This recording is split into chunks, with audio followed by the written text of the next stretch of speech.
ನಾವು ಯಾರು ಕೂಡ ಯಾವ ಅಧಿಕಾರಿಗಳ ಹತ್ರ ಕೂಡ ಪರ್ಸೆಂಟೇಜ್ ತಗೊಳ್ಳೋದಿಲ್ಲ. ಯಾವ ಅಧಿಕಾರಿನೂ ಕೂಡ ಇಲ್ಲಿವರೆಗೂ ಕೂಡ ಒಂದೇ ಒಂದು ನ್ಯಾಯ ಪೈಸೆ ಅಲ್ಲ ಒಂದು ಕಾಫಿ ಕೂಡ ಕುಡಿಯೋದಿಲ್ಲ. ನಮಗೆ ಪಾರದರ್ಶಕವಾದಂಥ ಆಡಳಿತ ಬರಬೇಕು.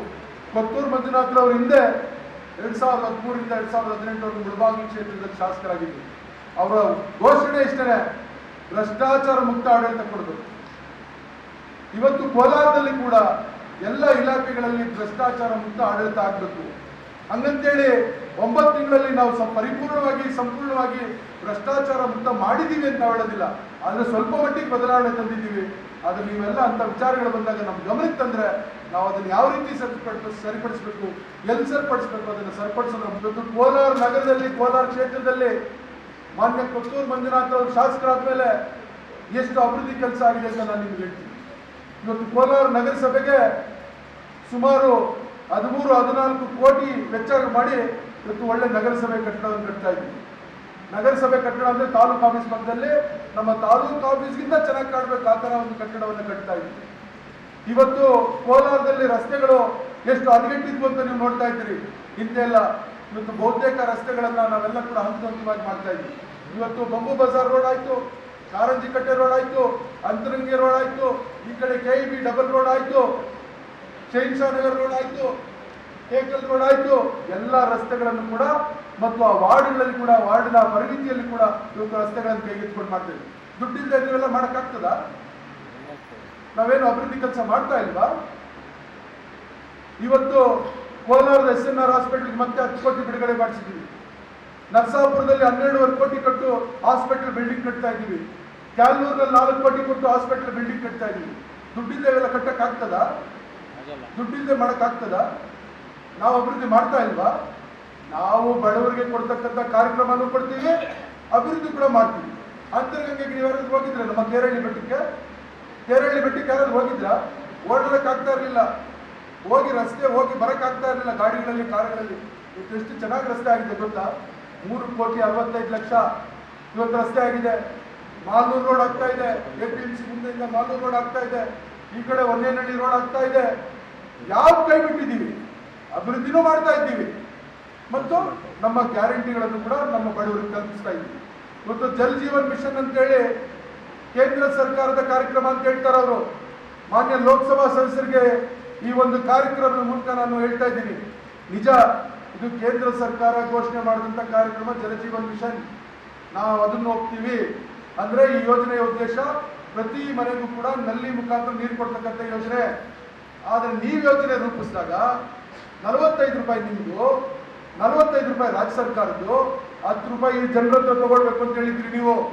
ಆದರೆ ಸಿದ್ದರಾಮಯ್ಯ ಈ ರಾಜ್ಯದ ಮುಖ್ಯಮಂತ್ರಿ ಆದ್ಮೇಲೆ 45 ರೂಪಾಯಿ ನಿಮ್ದೇನು ಕೊಡ್ತೀರಿ ಕೊಡಿ, ನಮ್ಮ 45 ರೂಪಾಯಿ ಜೊತೆಗೆ ಈ ಜನರಿಗೆ ಕೊಡ್ಬೇಕಾಗಿರೋ 10 ರೂಪಾಯಿ ಕೂಡ ಹಾಕಿ ನಾವೇ 55 ರೂಪಾಯಿ ಕಟ್ತೀವಿ ಜನರ ಪರವಾಗಿ ಅಂತೇಳಿ ಇವತ್ತು ಜಲ್ ಜೀವನ್ ಮಿಷನ್ ಯೋಜನೆಯನ್ನ ನಾವು ಜಾರಿ ಮಾಡಿದ್ದೀವಿ. ಪ್ರತಿ ಮನೆಗೂ ನಲ್ಲಿ ನೀರು ಕೊಡ್ತಾ ಇದ್ದೀವಿ. ಇವತ್ತು ಬಹುಶಃ ಕೋಲಾರ ಜಿಲ್ಲೆಯಲ್ಲಿ ಒಂದು ದಾಖಲೆ, ಮೊನ್ನೆ KDP ಮೀಟಿಂಗಲ್ಲಿ ಚರ್ಚೆ ಆಯಿತು. ಇಡೀ ಜಿಲ್ಲೆಯಲ್ಲಿ ಜಲ್ ಜೀವನ್ ಮಿಷನ್ನು ಕೊತ್ತೂರು ಮಂಜುನಾಥ್ ಅವರ ನೇತೃತ್ವದಲ್ಲಿ, ಅವರ ನಾಯಕತ್ವದಲ್ಲಿ, ಅವರ ಮಾರ್ಗದರ್ಶನದಲ್ಲಿ 90% ಟೆಂಡರ್ ಆಗಿ ಇವತ್ತೆಲ್ಲ ಕೆಲಸ ಮಾಡ್ತಾ ಇದ್ದೀವಿ. ಮೊನ್ನೆ ಶಾಸಕರೊಬ್ಬರು ಹಿಂದೆ ಕೋಲಾರದಲ್ಲಿ ಈ ಅಮೇರಿಲಿ ಕೆರೆಯಲ್ಲಿ ಮೋಟ್ರ್ ಬಿಡಬೇಕಾದ್ರೆ ಶಾಸಕರು ಅಲ್ಲಿ ನಿಂತ್ಕೊಂಡು ಮೋಟ್ರ್ ಬಿಡಿಸ್ತಾ ಇದ್ವಿ. ಈ ಕೋಲಾರ ಕೆರೆಯಲ್ಲಿ ಯಾವುದು ಮೋಟ್ರ್ ಕೆಟ್ಟೋಗಿದ್ರೆ ಅಲ್ಲೋಗಿ ಬಿಡಿಸ್ತಾ ಇದ್ವಿ. ಅದೆಲ್ಲ ರೇ ಸಭೆ ಶಾಸಕರು ಮಾಡಬೇಕಾದ್ರೆ ಕೆಲಸ ಏನಂದ್ರೆ ಹಣ ತಂದು, ಅನುದಾನಗಳು ತಂದು ಈ ಕ್ಷೇತ್ರವನ್ನ ಸರ್ವತೋಮುಖ ಅಭಿವೃದ್ಧಿ ಮಾಡಬೇಕು. ಅದು ಶಾಸಕರ ಕೆಲಸ. ಇವತ್ತು ಜಲ್ ಜೀವನ್ ಮಿಷನ್ ಯೋಜನೆ ಎಲ್ಲ ಕಡೆ ಶಾಸಕರು ಕಟ್ಟುನಿಟ್ಟಾಗಿ ನಮ್ಮ ಕಾಂಟ್ರಾಕ್ಟರ್ಸ್ ಹೇಳಿದ್ದಾರೆ, ನೀವು ಯಾರು ನನಗೆ ಕಾಯಬೇಡಿ, ನನಗೆ ಯಾವುದೇ ರೀತಿಯಾದ ಪ್ರತಿಷ್ಠೆ ಇಲ್ಲ, ನಮ್ಮ ಜನರಿಗೆ ನಾವು ಯೋಜನೆಯನ್ನು ತಲುಪಿಸ್ಬೇಕು, ಮನೆಗೂ ನೀರು ಕೊಡಬೇಕು, ನೀವು ಫಸ್ಟ್ ಕೆಲಸ ಸ್ಟಾರ್ಟ್ ಮಾಡಿ, ನಾವು ಆಮೇಲೆ ಬೇಕಾದ್ರೆ ಉದ್ಘಾಟನೆ ಮಾಡೋಣ ಅಂತೇಳಿ ಎಲ್ಲ ಇವತ್ತು ಇಡೀ ಕೋಲಾರ ಜಿಲ್ಲೆಯಲ್ಲಿ ಮೊದಲನೇ ಸ್ಥಾನದಲ್ಲಿ ಕೋಲಾರ ವಿಧಾನಸಭಾ ಕ್ಷೇತ್ರ ಇದೆ ಜಲ್ ಜೀವನ್ ಮಿಷನ್ ಯೋಜನೆ ಜಾರಿ. ಈ ರೀತಿ 10 ಜನಪರವಾದಂಥ ಅಭಿವೃದ್ಧಿ ಪರವಾದಂಥ ಕಾರ್ಯಕ್ರಮಗಳನ್ನು ನಾವು ಈಗಾಗಲೇ ರೂಪಿಸಿದ್ವಿ. ಇವತ್ತು ಕೋಲಾರಕ್ಕೆ ಒಂದು ರಿಂಗ್ ರೋಡ್ ಮಾಡಬೇಕು ಅಂತೇಳಿ ಈಗಾಗಲೇ ಮಾನ್ಯ ಮುಖ್ಯಮಂತ್ರಿಗಳಲ್ಲಿ, ಜಿಲ್ಲಾ ಮಂತ್ರಿಗಳಲ್ಲಿ ಕೇಳಿದ್ವಿ. ಜಿಲ್ಲಾ ಮಂತ್ರಿಗಳು ಕಳೆದ ತಿಂಗಳು KDP ಮೀಟಿಂಗಲ್ಲಿ 100 ಕೋಟಿ ರೂಪಾಯಿ ಮಂಜೂರು ಮಾಡಿದ್ದೀನಿ ಅಂತೇಳಿ ಎಲ್ಲ ಅಧಿಕಾರಿಗಳ ಸಮ್ಮುಖದಲ್ಲಿ, ಜಿಲ್ಲಾಧಿಕಾರಿಗಳು, ಕಾರ್ಯನಿರ್ವಹಣಾಧಿಕಾರಿಗಳು ಎಲ್ಲ ಅಧಿಕಾರಿಗಳ ಸಮ್ಮುಖದಲ್ಲಿ 100 ಕೋಟಿ ರೂಪಾಯಿ ಮಂಜೂರು ಮಾಡಿದ್ದಾರೆ. ಈಗಾಗಲೇ ಅದಕ್ಕೆ ಸರ್ವೆ ನಡೀತಾ ಇದೆ. 9 ಕಿಲೋಮೀಟರ್ ಸುತ್ತಳತೆಯಲ್ಲಿ ಕೋಲಾರಕ್ಕೆ ಒಂದು ಹೊಸ ರಿಂಗ್ ರೋಡ್ ಬರ್ತದೆ. ಕೋಲಾರದ ಚಿತ್ರಣನೇ ಬದಲಾವಣೆ ಆಗ್ತದೆ. ಎಲ್ಲ ಔಟ್ಸ್ಕಟ್ಸ್ಗೆಲ್ಲ ಹೊಸ ಹೊಸ ಲೇಔಟ್ಸ್ ಬರ್ತದೆ. ನಮ್ಮ ಆಸೆ ಇನ್ನೂ ಕೂಡ ಇದೆ, ಕೋಲಾರಕ್ಕೊಂದು ಮೆಡಿಕಲ್ ಕಾಲೇಜ್ ತರಬೇಕು, ಕೋಲಾರಕ್ಕೊಂದು ಸೂಪರ್ ಸ್ಪೆಷಾಲಿಟಿ ಹಾಸ್ಪಿಟಲ್ ತರಬೇಕು.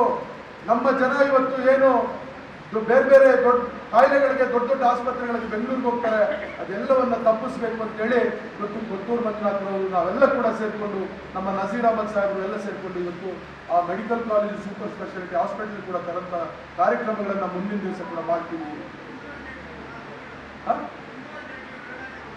ಮತ್ತೆ ಇಂದಿರಾ ಕ್ಯಾಂಟೀನ್ ಕೋಲಾರದಲ್ಲಿ ಒಂದೇ ಒಂದಿತ್ತು, ಹಳೆ ಬಸ್ ಸ್ಟ್ಯಾಂಡ್ ಅಲ್ಲಿ.